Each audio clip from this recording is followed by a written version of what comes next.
I'm NEC's youth coordinator, and I'll be introducing our youth panel. So we have 3 panelists today that I'm so excited to hear what they have to say. Felicity Therese Krueger is a 19-year-old youth leader. She's a board member of Kentucky Youth Move and Youth Move National, the youngest emotional CPR trainer with NEC, and a Kentucky Youth Ambassador. She has worked in the advocacy realm since she was 11 years old, starting with accompanying her mom to the Kentucky State Capitol.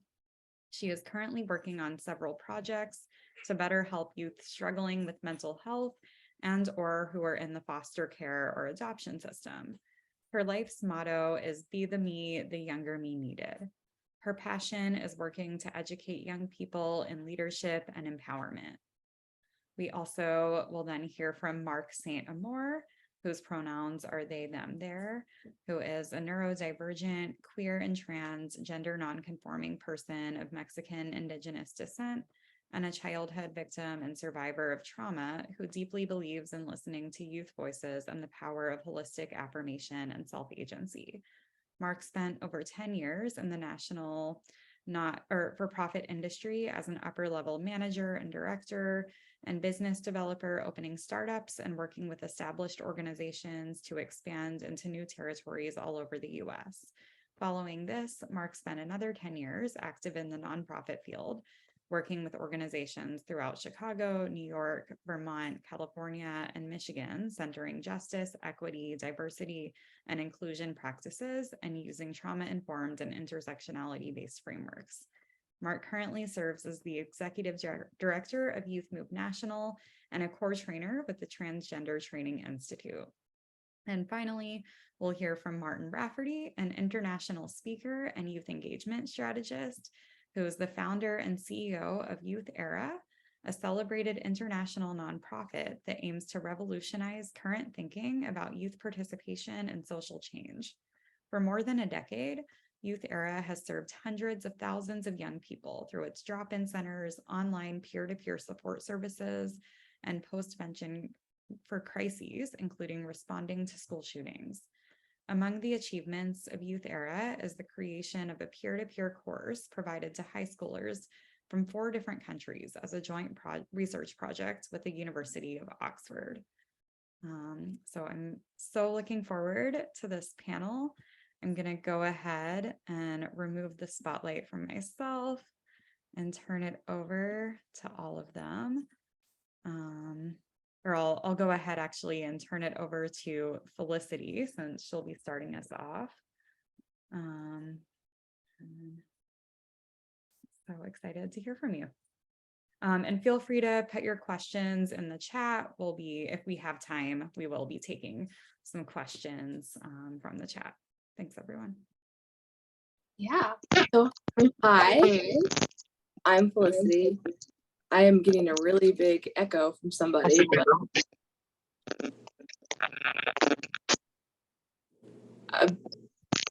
There's a noise. Sorry.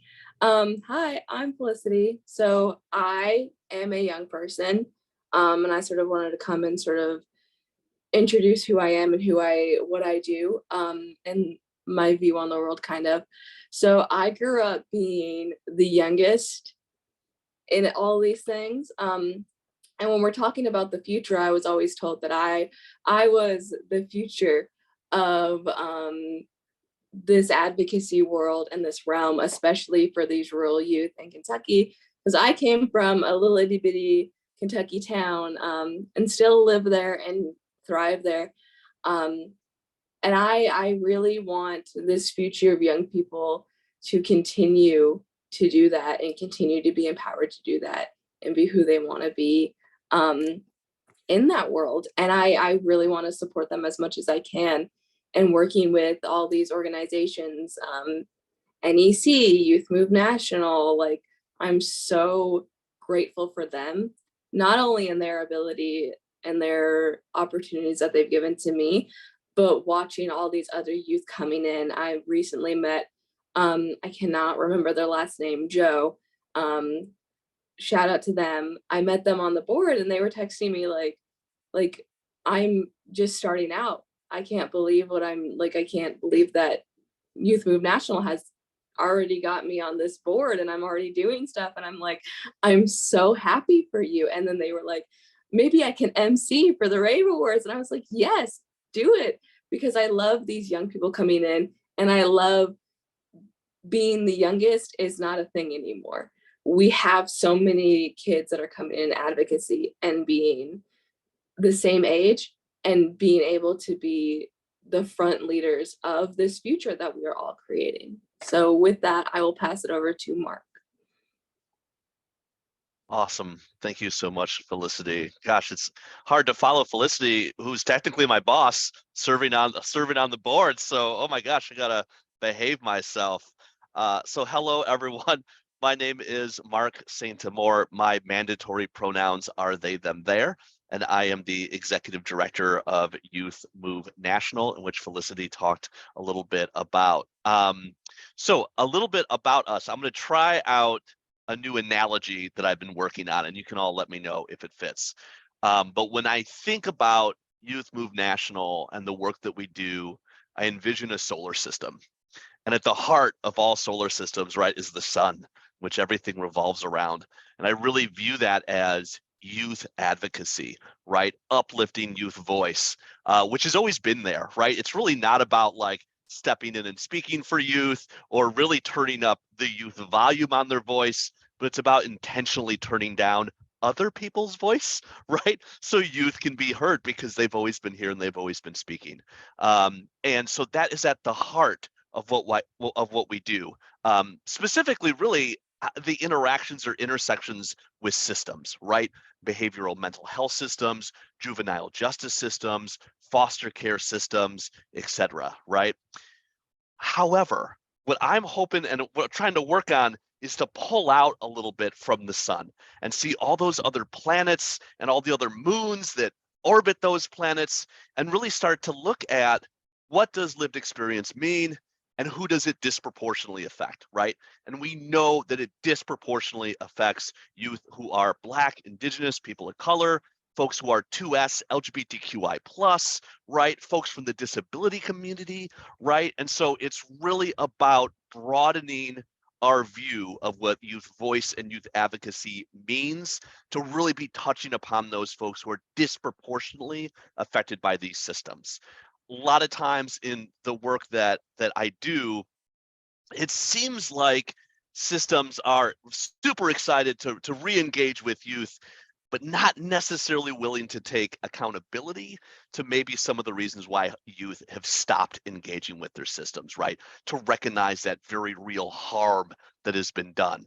So I sort of view my role as the executive director as almost a gatekeeper, right? To really ensure that our chapter network of 65 plus folks all over the nation, our youth out there in their communities doing that work, is really kind of protected from some sort of tokenism, voyeuristic experiences that they can sometimes have with these very systems that have harmed them in the past, right? So really making sure that when we're engaging with systems, with youth, that they're dedicated to a collaborative process, that it is a paid process, and that we're addressing the very real harm that has been done, reducing that harm, and exploring ways to do things alternatively. You know, as you heard in my longest bio ever, I'm Mexican Indigenous. So a lot of the times when I'm thinking about systems, I'm thinking that, you know, systems aren't broken. Systems are doing harm intentionally. Like, we're in settler colonialism still, right?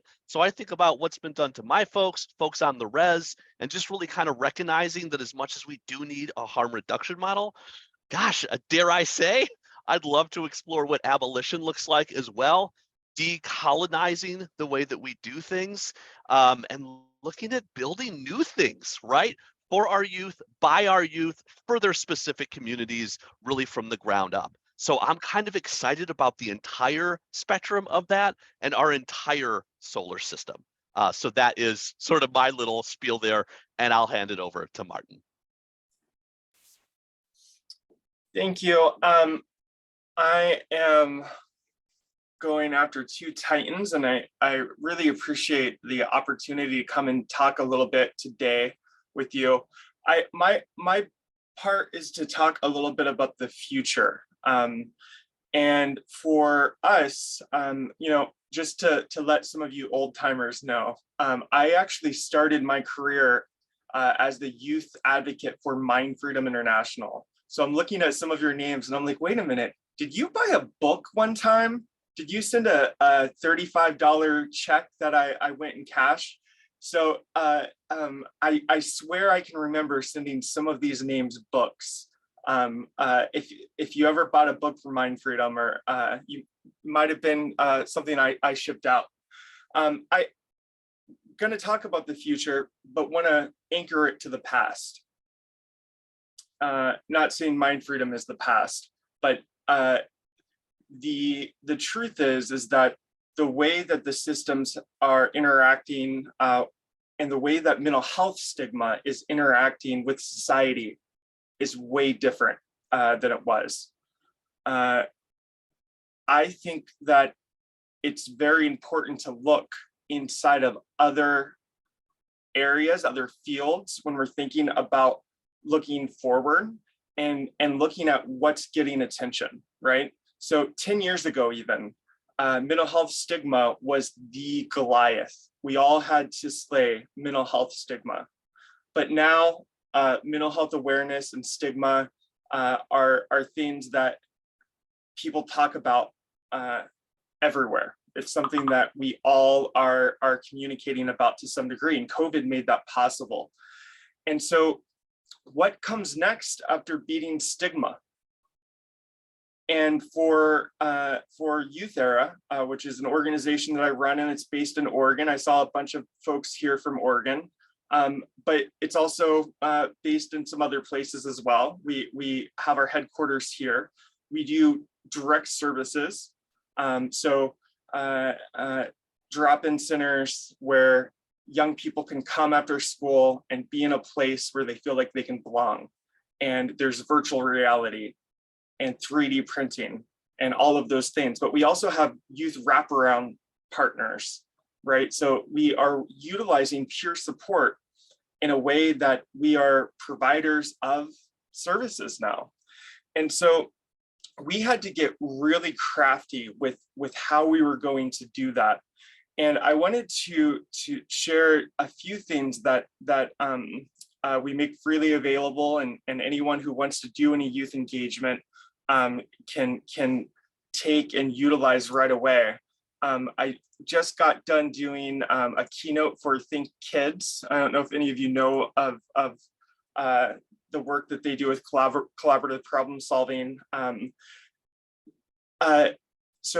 We introduced this map, and in a second, I'm going to put these links into the chat so you can see this. But teaching folks who are working with youth, and if you are thinking about the future of this movement, it's going to be about empowering young people, but in a way that we haven't done so before. I don't expect you to read all of this, but this is a tool we created. It's made freely available. It's how you can engage with youth, and we take examples from corporations, from the military, right? And not because we politically agree with those corporations or necessarily the military at all times, but because when you are tasked with doing youth engagement and there's a corporate board behind you, you're going to pay the best researchers. You're going to make sure that what you're doing actually works. And for so long in social services, we've been doing our best. We've been doing what we could do, but we haven't had the resources available to get the kinds of researchers that these public entities have. So Youth Era tries to translate some of these concepts into tools that any small group, any small nonprofit can utilize, and especially when working with youth. So I'm going to make this available. This is, I'm just going to show you a little bit of our map. When we're talking with people about doing youth engagement and youth outreach, direct you to the top of your screen, the youth social circle. This is just a powerful concept. Stop thinking about that you are doing outreach to a youth, and instead start thinking about you're doing outreach to 5 of the youth's top friends, right? The idea is if you can give them social evidence of why they should be in your services that they can share with their friends, then you have created something, you've marketed something that isn't going to be affected by stigma as much. So again, I see some people like taking notes, promise those, gonna have those in the chat, but just wanted to give you a little taste of these tools and talk about what the future looks like. And I know that Youth Move National is looking at this. A lot of folks are looking at this, at how we do a better job at youth engagement. Because the truth is that youth advisory councils and the way that the structures that we have set up, so many of our young people to come in and give their voices in a short amount of time. Maybe they are paid. Maybe we give them food. Maybe it's at a time of day that doesn't interfere with school. And at Youth Era, we're saying, look, that's still not enough.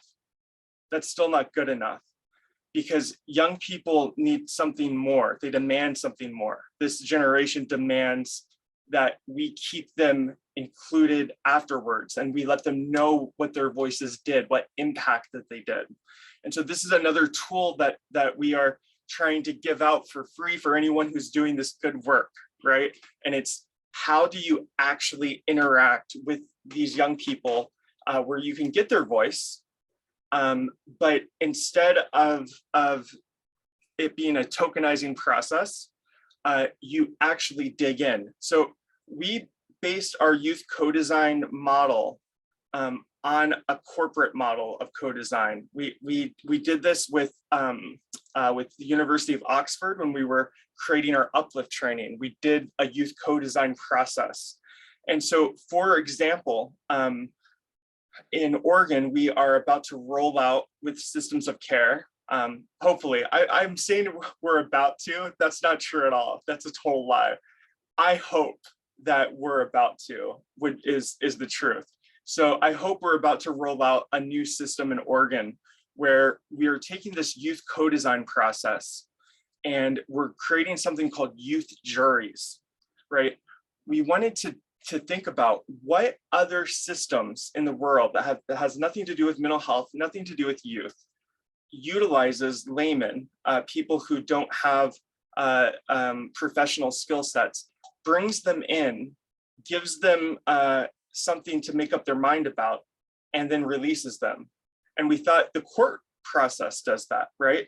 A jury of your peers. And so the idea is that we're creating a construct where young people could sit on a temporary jury where they have an advocate that really spends time with them to bring them up to speed on specific issues. And in this way, we're actually honoring everyone's voice. We can have consumers give their voice in that way. We can have professionals. There's a place at the table for folks who have been providing services. And when we bring young people and consumers into that conversation, sometimes those professionals actually can feel like their voices don't matter. And so by using a co-design process where we are getting everyone's expertise, the consumer and the young people's expertise just as much, but not doing it in a tokenizing way. At the end of it, when the jury is dismissed, they're kept in the loop. So we let them know afterwards exactly what happened with the issue that they placed. One other example of our co-design process is we have a young woman who's working with us, who's a college student, who's rolling out on our model a new college group that kind of looks like AA in a way, where groups across the country are going to be meeting up on Zoom and talking about how to get accommodations at colleges, how to ask your professor, how to get accommodations from your school, how do you ask for that, and what happens if they say no. But we're wrapping it around this kind of construct and process. And And so I would just encourage all of you to dig deeper into all of these conversations. I know that we don't have a huge amount of time. I'm going to post our socials here in chat, and all of these tools are freely available. I'm putting my email in there too. So if you have questions about any of those, and you feel like you might be able to use something and you just need something clarified, you can email me. But I will say that part of the future is really going to be results and evidence based. It's going to be outcomes based. I think for a long time in our field, we've been doing the best with what we had, and now we have partners, and hopefully that sticks, and we have funding and resources in this country to tackle mental health in a way that's never been done before, and alternatives and communities of survivors should be at the forefront of that. They should be at the forefront of that conversation. So thank you so much, and I'm going to send it back.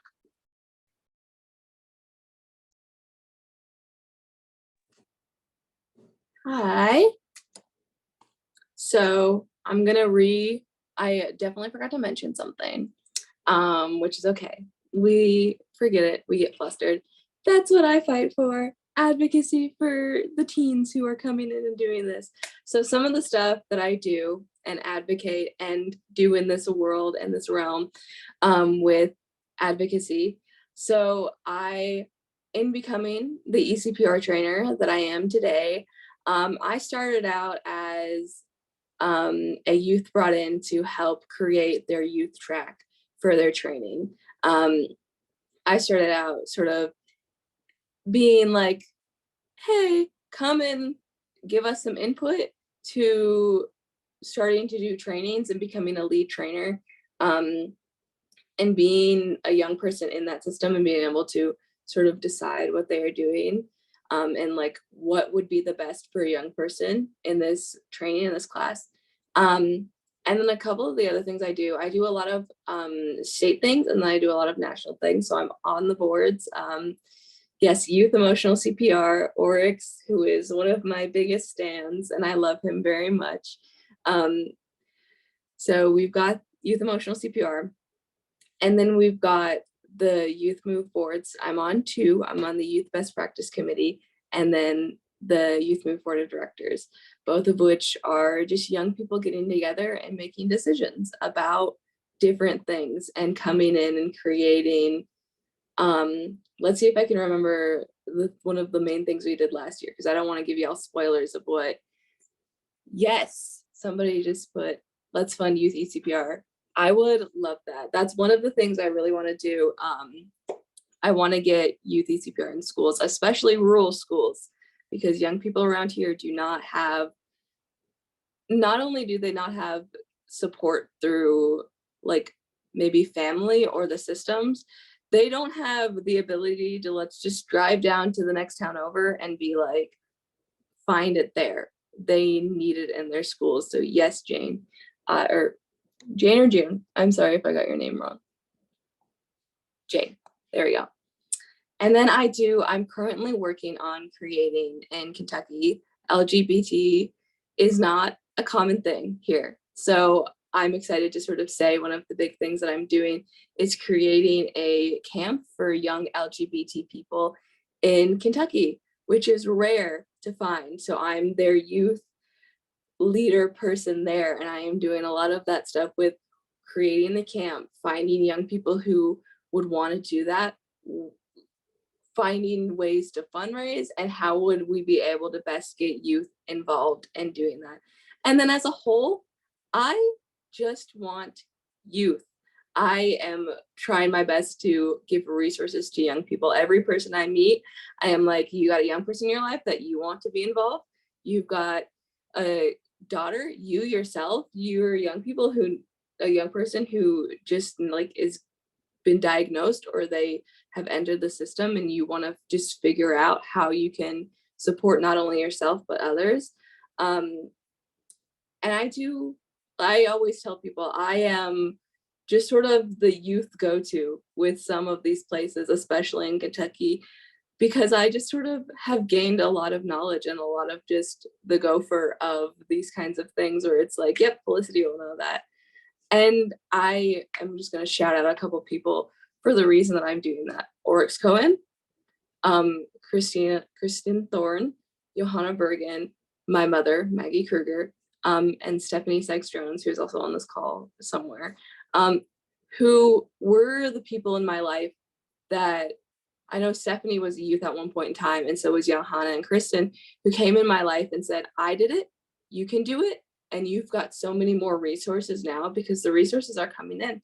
And young people like me, like Mark, like everybody that works with these groups are coming in and saying, okay, Oryx, yes, everybody is a youth, but whether you know what I mean. But they come in and they're saying, this is what we can do and this is what we can provide. So yeah, there's the bits I forgot. I think I'm passing it back to Mark or Shira. I don't know. Felicity, while we still have you on Spotlight, I'm wondering if I can ask you a really specific question. And I know we've already talked a whole lot about it already, but I'm reading the Alternatives Conference website, right? And the name of our panel is The Future We Want to See. And I'm wondering, synthesizing all of the things and you beautifully articulated so far, is there like one or two things that you're like, yes, like that is the future and I want it now? Like, what do you got for us? Definitely. So I always think I want these groups to be younger. I know a lot of these organizations, it's like 16 and up. 13-year-olds know what their life looks like right now. And they are so incredibly smart and intellectual, and they know, they can tell you and articulate it in ways that are unimaginable. I was doing this stuff at 11 and I wasn't even supposed to be. And I want it to be younger, and I want youth to be the front reins. I've been in so many rooms where I'm expected to sit there and be like, yes, we have a youth, but I'm not really the person that the people are talking to. They're not going to me and being like, how can we fix this? They're going to the adult in the corner who brought me along just so that they could be like, see, we involved them, they're here. So I want so many people to see youth as not only equal, but also knowledgeable, and they know what is happening. And then tracks like emotional CPR in schools and being taught to young people who I can tell as a young person, like a child young, that I didn't know that emotions other than happy were okay. And I want young people to know that you can be mad, you can cry, you can be sad, and you can express that in any way you want to.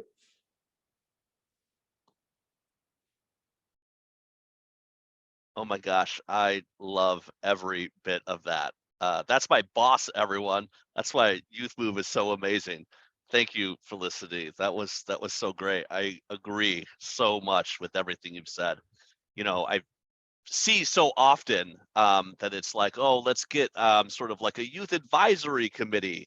Let's bring in youth voices. And yeah, just like to Felicity's point, it's just like they don't really listen, really. It's just there to like fulfill something, like a little bit of an asterisk that folks don't even fully take into consideration, right? It's not even a part of like the objectives.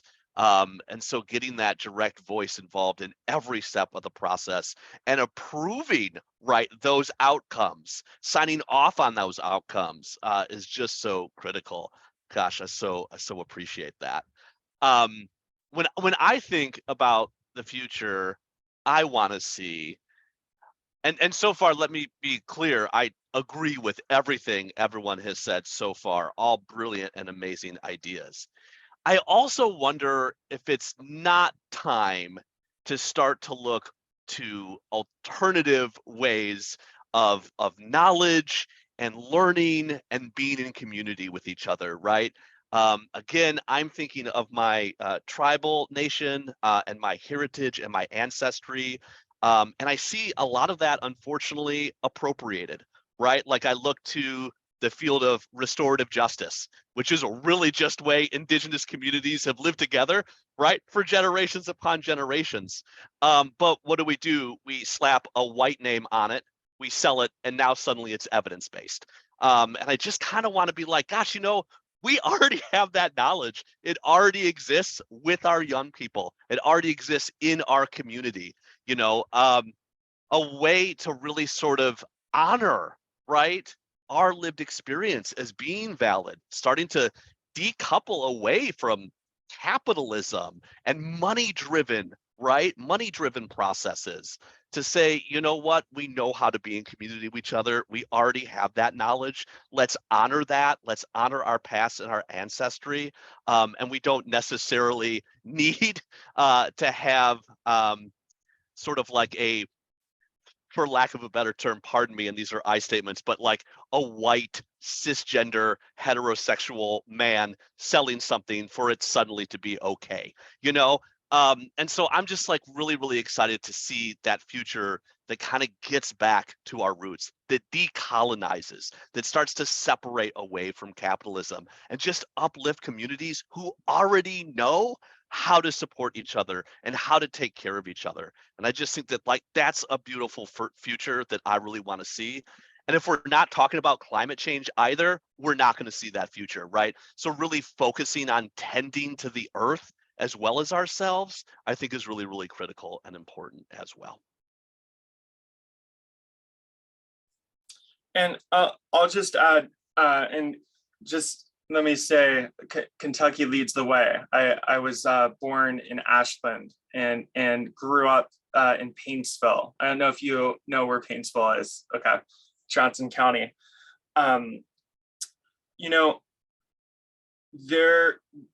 This is an exciting time because there's not been another point in time. I know that the digital divide is still here. That being said, it is smaller in America than it's ever been.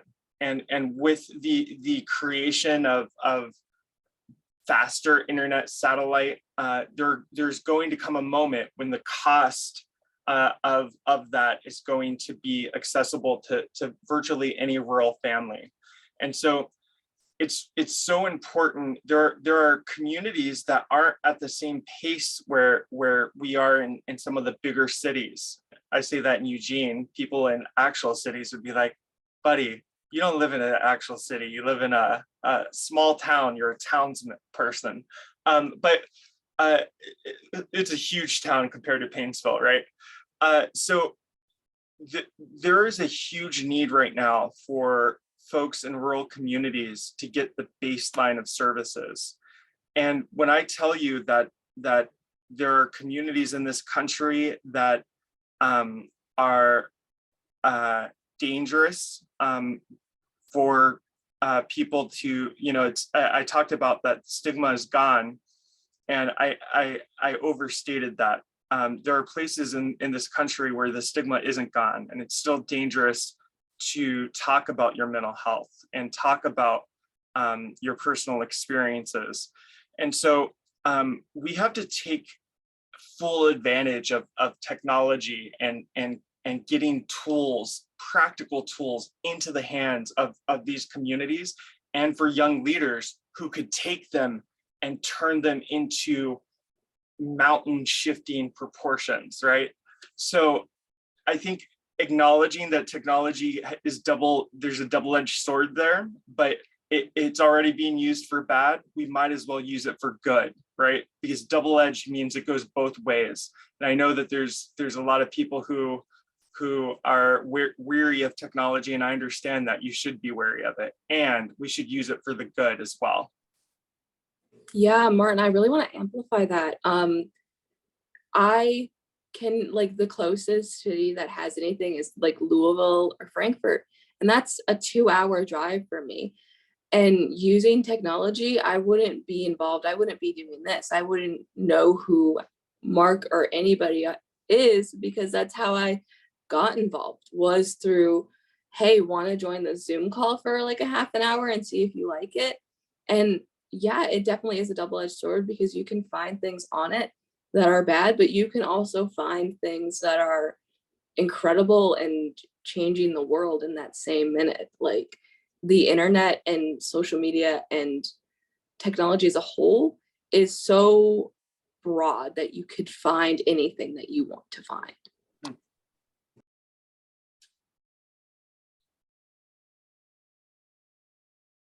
And I'm so hopeful about what is possible, because when our voices are connected, when we can get tools out, when we can get strategies out to each other, and we don't, gatekeep that, we don't hide behind silos, so much good is possible in a way that it has never been in like the history of humanity. We've never been able to do the things we can do today. So I'm hopeful.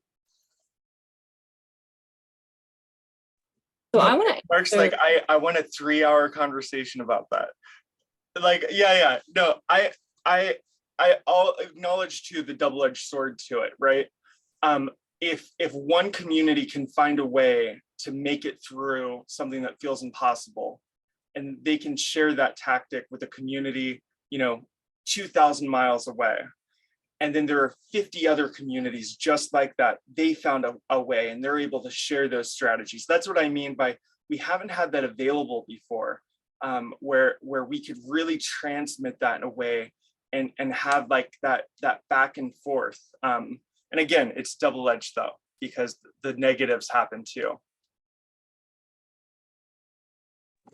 Is it okay if I do a quick subject change? I want to answer a question that somebody put in the chat that I found was really interesting, and Casper. They asked, how do we like do these kinds of things with language barriers? And I wanted to sort of, I don't speak a language, I sign a language with my hands other than English. But I work with somebody and have been around somebody, it was a close friend of my mom's back when we lived in Colorado, who they're an international group and they do something called the Kids Workshop, where they are teaching play therapy. And I've used a lot of their things with some of my ideas to getting ECPR to younger people. But they have done things from all over the world.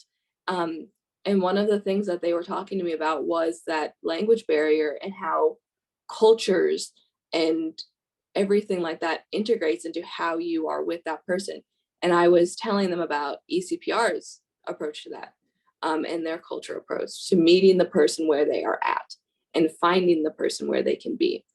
And as for trying to find, because there was a other part of the question, without Google Translate, you might have to get a translator, because sometimes that will definitely help. And they will also be able to sort of give you the inside scoop onto what the culture is like there.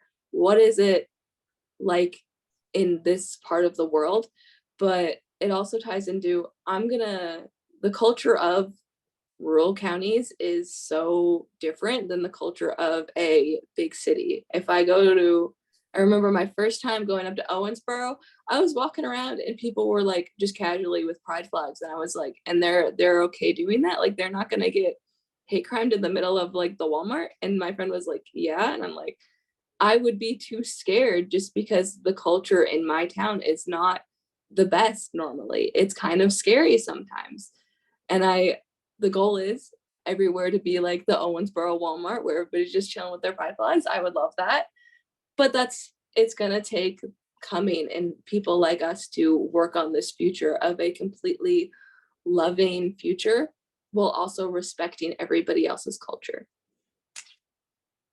And I think one of the ways in which we can approach that too, really specifically around language barrier, is, have those things provided right off the bat, right? So used to sort of like walking into spaces and going, okay, we're just going to do the thing. Oh gosh, someone needs visual assistance, or someone needs the subtitles on, or a translator. Oh, well, let's scramble to find that, or let's ask, and only if someone feels comfortable enough identifying will we then provide it, right?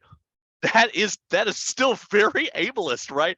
What if we just flip that and always had our subtitles on, always had visibility options, right, on Zoom for you to increase to decrease, to always have an ASL interpreter, right, to always have someone who could translate and speak multiple different language, right, to meet folks where they're at. So oftentimes we are still requiring folks to have to self-identify, to have to speak up and say, oh gosh, I need accommodations, right? And I don't know if we're really getting to the root of the problem when we do that, right? So making those accessibility features mandatory, right? And just sort of like standard, I think is going to really uplift all communities. And speaking from like a little bit of a on the more programmatic side, you know, we made, I like talking about our mistakes and failures because we made them, they were expensive, and I would love for other people to get the benefit of that expense, right? If that expense ends with us, it becomes heavier. But I remember we had a leadership curriculum that was super successful, and we were like, oh, we're going to get this, you know, have a version of this that is done in Spanish. And so we, you know, it's not like we hired a translator. We brought in a group leader who that was her native language. And but we didn't translate the concepts. We didn't translate the concepts. And so the group failed miserably. And so I think it was Mark that was talking earlier about, you know, some of this research that's done in one area, you take that and it's not applicable to every area, right? Like take wraparound. Wraparound was a great model with middle-class white families from Milwaukee, right? And that doesn't directly one-on-one apply to every area. And so it's important that when you're doing translations, that you're also translating concepts, and that you are aware of culture and what things mean, right? You might tell a young person, be loud and be proud. Don't tell that to a young person from Kentucky. You don't understand the consequences. It could be deadly in certain circumstances. And like, that's so distasteful to say and to hear as someone who lives in a community. Eugene is quite the opposite, right? It's literally the opposite. But I you know, I don't want to assume that you've seen that violence, but I have seen that violence. And so it's really important that as we have these conversations, we're not checking a box about what feels good. We're actually looking at the real life unintended consequences of these actions. And that's not to say not to do it. It's to say that if you do it, that it's done with a lot of care. Yes, Martin, I just want to amplify. That was so well said and incredible, especially the part where it's like we take a lot of these things and it's like a lot of the things that they come and bring us, like the school education system as a whole was a system that was made forever ago and hasn't made changes since. And the world has changed and it's different. And then we take, like, I know in around here, a lot of the things that they do for knowing and like data research is done in the big towns.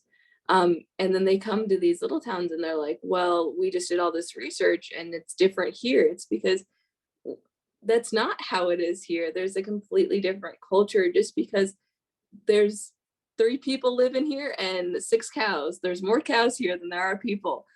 And that's something that people really need to start thinking is when we do these researches, we should do it everywhere. And I know that's something that we're really looking at with Youth Move National and the peer support system. They're trying to make sure that we have research because with peer support, we know that it works in all of these big towns. We know that we can get it involved and in working order, but we've tried to do it in these rural communities and it doesn't seem to work. And Youth Move National has started asking the question, well, why is that? Why doesn't it work in these rural communities? You know who we should ask? The people who live there. And that it's something so simple but something that people find so revolutionary. It's funny to me, and I really like the way you worded what you said.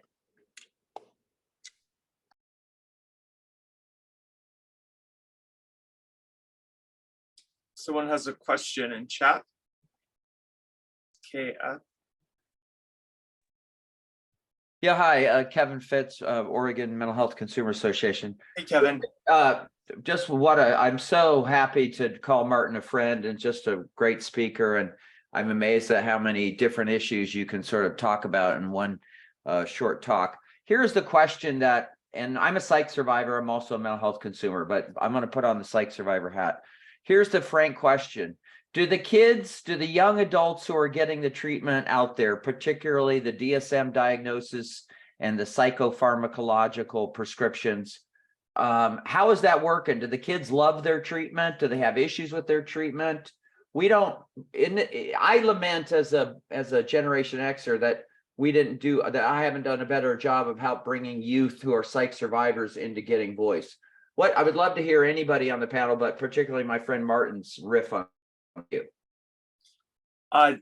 Kevin, what a great job you've done about making me the least popular speaker for the entire conference, because what I'm going to say is going to make people like hate me, but it's what I'm seeing. So I'm just going to be really honest.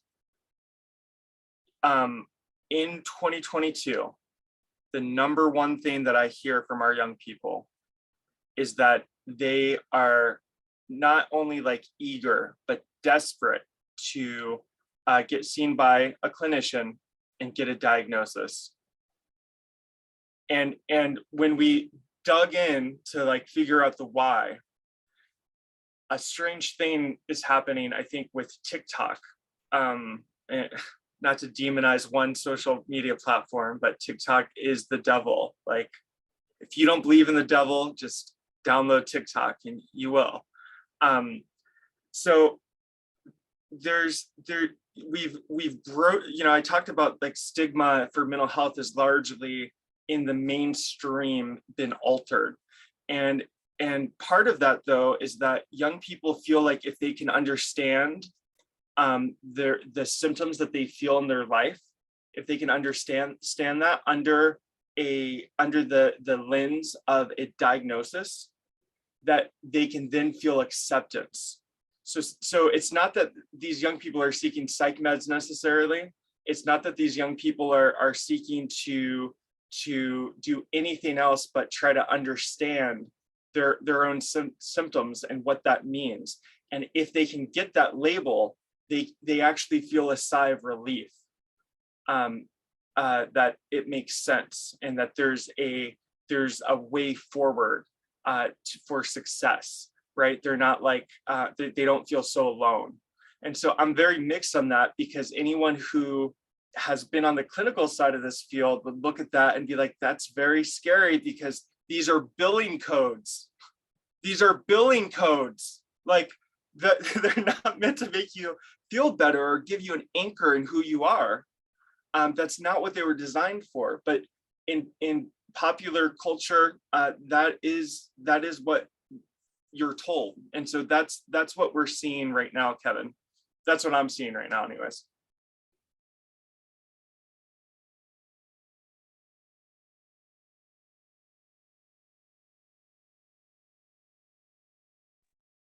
I would also say we have to take a very careful approach to that as well, because as we know, identity, language change and shifts over the time. People are all unique and different, right? As someone who is queer, I was in the DSM-3 as having a mental illness. Up until the 80s, gay folks could be sterilized. We look at the AIDS and HIV crisis. So a lot of what makes us who we are is also demonized, right, and made into some sort of illness that can then be a billing code that then is all centered around somebody making money. And so I just think that we should be also careful of, I know Martin's been using that term like double-edged sword, right?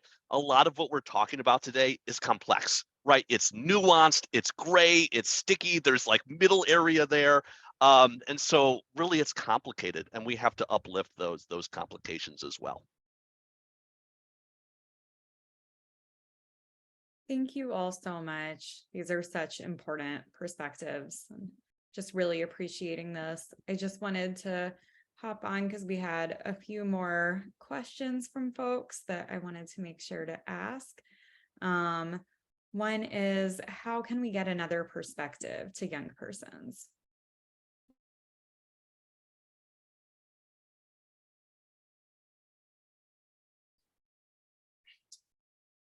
I would say by offering an alternative that is more compelling. And like Mark was saying, talk about nuance and talk about like complex. That would be a difficult pull. But right now, I think, because I'm assuming that question's tied to what we were just talking about, right? And so if that's wrong, please correct that in chat. But I would say that the reason that young people are turning to this is because, and it is a very 2022 thing. 2023 could be completely different, but there is this consensus that if you can understand your symptoms and know what it is, you can feel better and feel an identity. And so there needs to be a more compelling pathway. And to speak on that a little too, and we've talked about peer support a couple of times, just having somebody who feels the same and somebody who they can talk to as a support system, who not only feels the same, but isn't like, if I'm talking to my mom and she's like, yeah, I felt that way too, it's going to be a little different than if I'm talking to my best friend who's also felt the exact same way. And we can find identity in each other. And it doesn't always have to be a steady and fast diagnosis, but it can be, hey, there's this other kid in my class that I talked to, and you know what? They've talked to me about that same kind of thing. So finding, because the need for identity is huge and it's so important. But as we've talked about, the nuance of it doesn't always have to be from an external thing. It can, or like external on social media and that kind of thing, but it can just be having somebody like a peer support type of thing who is like, yep, been there too, I understand that. And I think also, and again, knowing that we're talking about something very, very complex, diagnoses are also, let's be honest, a privilege, right? Like, we are talking about barriers to access. As a trans person, what do I have to do to find affirming care, right? Gender affirming care. I need to find a counselor that will accept some sort of insurance, or I have to pay out of pocket. I have to get approval from them to just be who I am. Then I have to find a gender affirming doctor who will then prescribe HRT, et cetera, et cetera, et cetera, right? So there is so much complicated natures to this, but even just having access to that is a giant privilege that a lot of people do not have.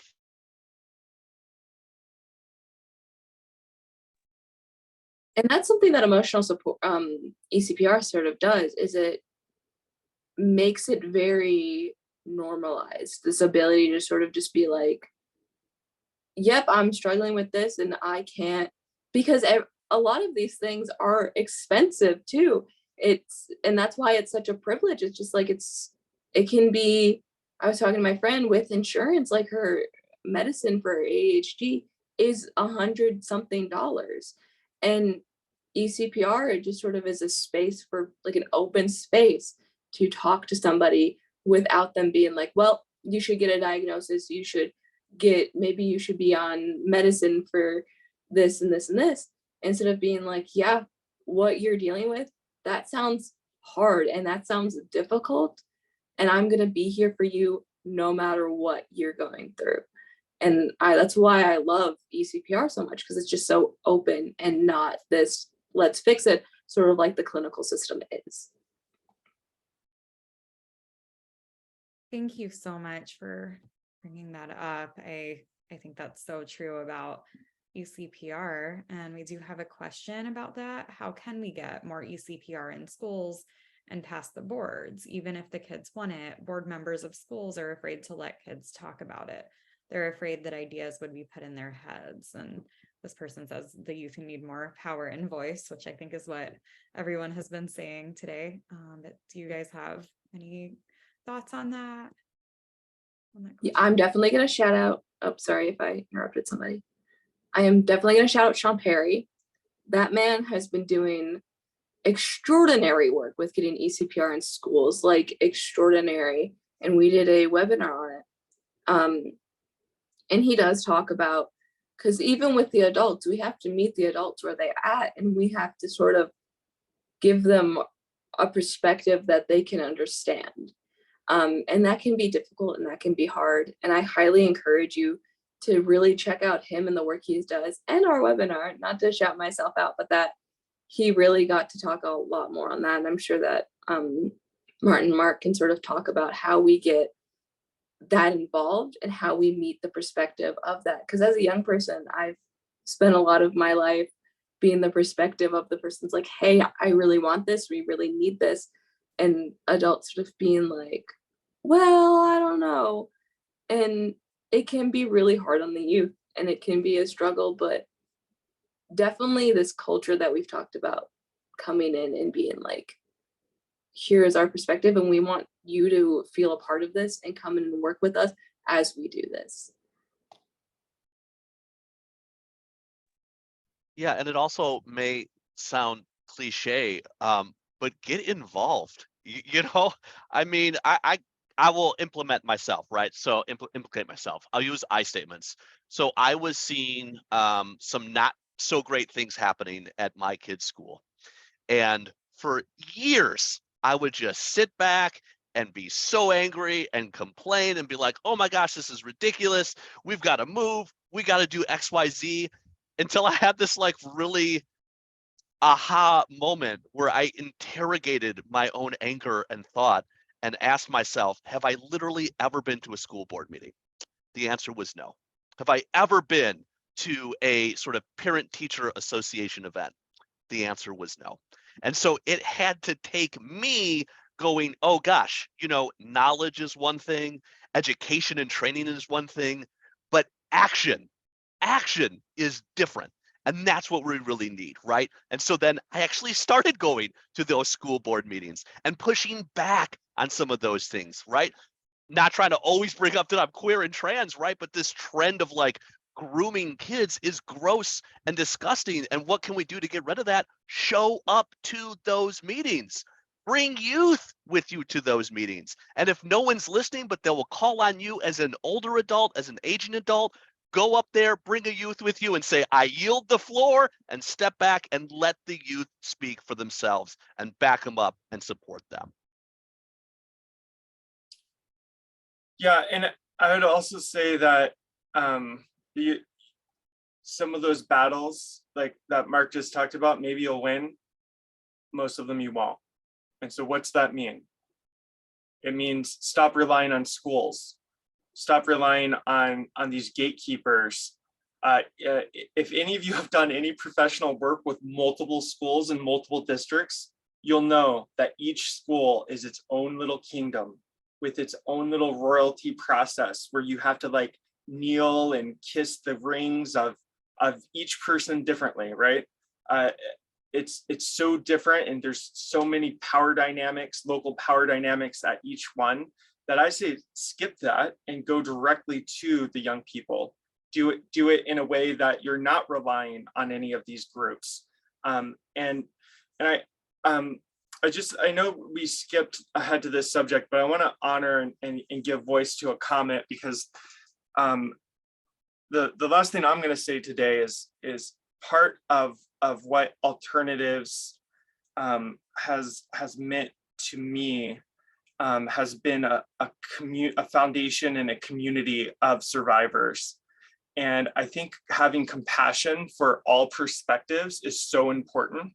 And so I actually want to own that maybe I was a little too harsh with the perspective of some of those young people that I was talking about when I was saying that they were seeking this diagnosis, and the diagnosis is just for billing codes. Like, the truth is that this person commented here. I'm just going to read a little bit. They say, I probably would have rejected my diagnosis when I was younger because of stigma. But when I finally got my diagnosis as an adult, I was so relieved that I felt validated in my struggles since I was a child, and that there's a reason I felt the way that I did. Looking back, I think it would have helped so much growing up if I had a diagnosis and ways to develop my coping skills.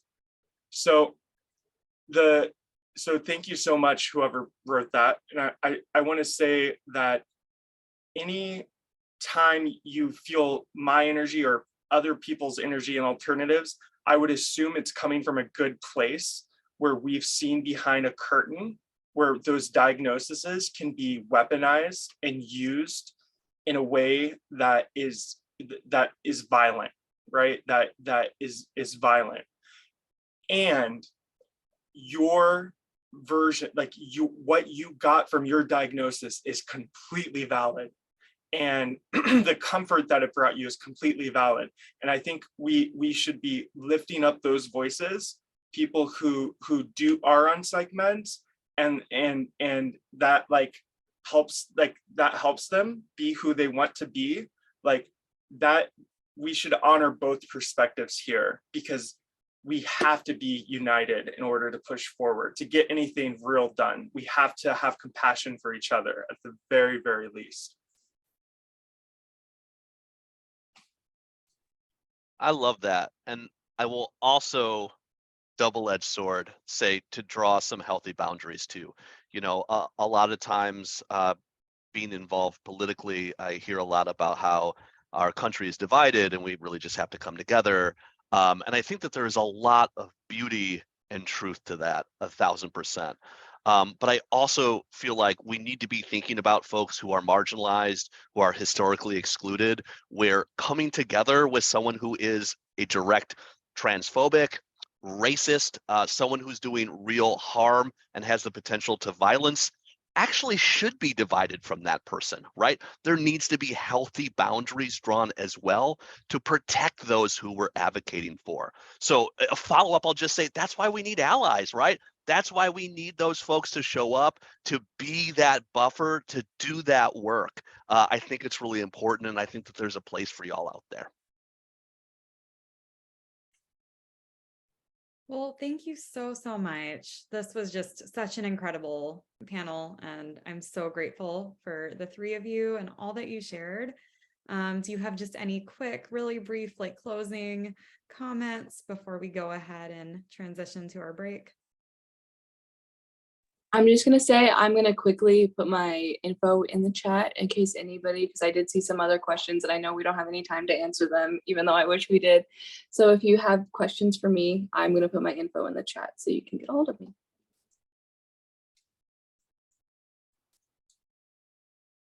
I will do the same. And I think my sort of last words is just to thank everybody. Thank you, Martin. Thank you, Felicity. Thank you, panel. Thank you, everybody. I really appreciate it. Thank you for having me.